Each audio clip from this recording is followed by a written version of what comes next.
ગણિત ધોરણ 2 ચાલો શણગારીએ ચેક્સ કાર્ડ દ્વારા આપણે એકમ દશકની સંખ્યાના સરવાળા કરીશું. બરાબર? ચાલો શિવાંશીબેન, તમારી સ્લેટમાં શું લખેલું છે? 2 દશક ને 4 દશક, 6 એકમ ને 8 એકમ. સરસ. આપણે એકમ અને દશકનો ચેક્સ કાર્ડ દ્વારા સરવાળો કરવાનો છે. ચલો પહેલાં કોનો સરવાળો કરીશું આપણે? 6 અને 8. 6 અને 8 શું છે? એકમ. એકમ. ચલો ચાલુ કરજો. મૂકજો, જોરથી બોલવાનું. 2 3 4 5 6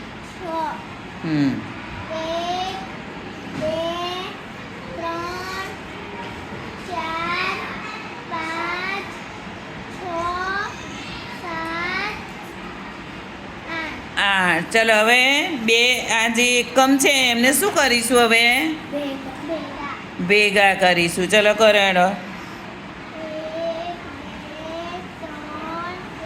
4 5 6 7 8 9 10 11 12 13 14. ચલો કેટલા થયા?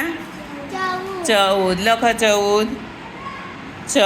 ચલો એમાં આપણે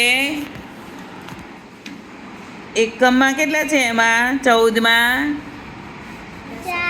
4 અને દશકમાં 1. ચલો દશકનું એક જૂથ બનશે ને પછી?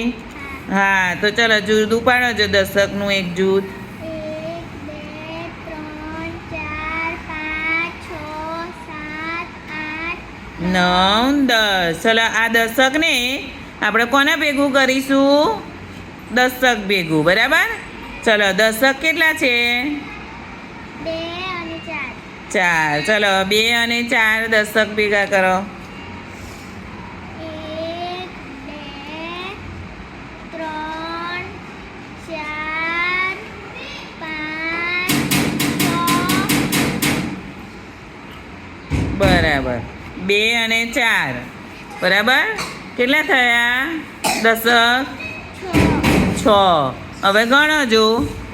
આ દશકનું એક જૂથ બન્યું. હા, તો 10 પછી 20 30 40 50 60 70 બરાબર કેટલા દશક થશે? 7. બરાબર. હવે અહીં લખો દશક. આ પૂછીકા 7 દશક. અને એકમ કેટલા? 4. બરાબર? 4 એકમ. ચલો બરાબર કઈ સંખ્યા બનશે? 74. બરાબર. 74 અહીંયા 2 લીટા કરવાના વચ્ચે. બરાબર. ચલો 70 4 કેટલા થાય? 74. 74માં 4 ને શું કહીશું? એકમ. અને 7 ને દશક. ચલો 7 દશકની કિંમત કેટલી થાય? 70. અને 4 એકમની 4. બરાબર. એટલે કઈ સંખ્યા બની? 74. 70 4 74. ઓકે.